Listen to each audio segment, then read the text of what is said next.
So I have just had a chance to watch Better Call Saul Season 5 Episode 2, which is entitled 50% Off, and I think they do a great job in this episode of tying together storylines and really bringing this cast together, which we're going to see even more as the season progresses. And I think the title of the episode perfectly sums up what we got with the character motivations, with what's happening with the story. So I'm going to be going into all of that in this episode, giving my recap and review of all the events and the character decisions and just on the episode in general. So let me know down below what you think. If you want to see more Better Call Saul, subscribe to the channel and like this video if you enjoy it. Without further ado, let's get into Better Call Saul Season 5 Episode 2. To start off with, the title of this episode, 50% Off, perfectly sums up the direction of characters and in particular the decisions they are making. This is shown successfully and unsuccessfully in the episode. It shows characters wanting the easier way to approach their problems, even if the easier way is wrong. We begin with the intro, which is edited like a drug-infused sequence from Breaking Bad, showing two junkies having the night of their lives, high on drugs which they have brought from Lalo's dealers. They commit to a violent night after Saul gives them and many others his lawyer card, stating that they'll get 50% off their lawyer service. It's a scene that is delivered with darkly appropriate comedy for the show, but it also highlights the world Jimmy, or now Saul, has fully embraced and entered further into. And what's great about the opening is that it's the event which brings Saul into the situation which develops from the end of this episode.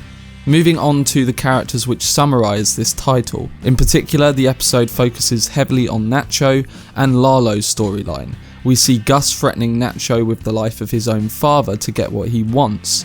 He wants an easier way to stop Lalo from whatever he is planning. He asks Nacho to gain Lalo's trust so he can find out what he is attempting to do. Nacho, in turn, in the middle of a bad situation, which stems from the two junkies we see at the start of this episode, has to smuggle out drugs from one of their safe houses as the feds arrive to seize the location. This happens after the drugs the junkies buy get stuck in a pipe which is used to feed them to the buyers. The origin of Crazy 8's name is also revealed in a scene prior to this during a poker game with Lalo, which I thought was very interesting. Crazy 8 is immediately called onto the situation to get the drugs out of the pipe as the feds arrive and take him into custody. Nacho successfully finds a way to get the rest of the drugs out of the house, proving himself useful to Lalo. Lalo now sees Nacho as someone he can maybe trust and get problems solved much more easier. But how will they solve the problem of Crazy 8 comes at the end of this episode, which I will return to in this video. We also get more of Mike in this episode, who is struggling to balance looking after his granddaughter and spending more time with her against all of his duties with Gus. He ends up shouting at her in a scene in which she brings up his son, who died in prior events in the show. This seems to be a crucial turning point for Mike, in that he wants everything to be easy, but it cannot be because of the line of work he has got himself into. Now we come on to Jimmy, who we see with Kim viewing a potential house they may buy in the future. In this scene, we see Kim start to become muddled in confusion and her own thoughts towards Jimmy.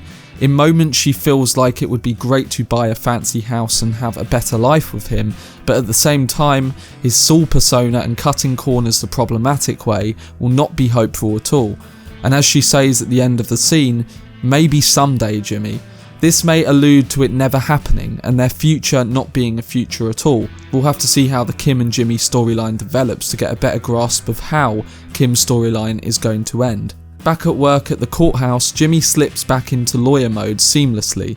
Jimmy is back on his grind, but this time in Saul mode. Flashy suits, Bluetooth and a confidence that is unshakable. When ADA Suzanne Erickson doesn't warm to his charms, Jimmy devises a way to get himself trapped in an elevator with her. In a matter of 20 minutes, he is able to settle a large amount of his cases, meaning he'll be able to churn through more clients even quicker and earn more money. Jimmy, or should I say Saul, is working his own way into that beautiful home.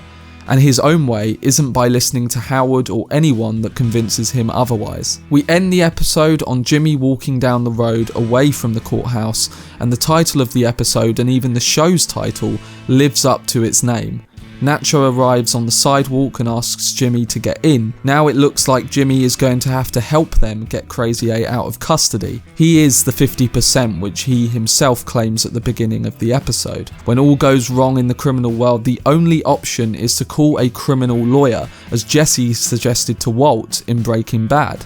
The only way is to Better Call Saul. And that is essentially my recap of this episode. I think we got a lot of development with the characters, a lot of development with how these stories are intertwining this season and becoming even more tense in what is going on in the plotline. And what I think this episode really showed us is that we can expect the unexpected. Even though we know where this show is going in terms of it only being a year or two behind Breaking Bad, it very much is looking like we are going to get some unexpected moments with the characters that this show has introduced through Kim, through Nacho, the ones that we don't know how their story ends. And the focus that this episode puts on them really does give us that unexpected vibe that I think is going to play out wonderfully based on how they've set up this season.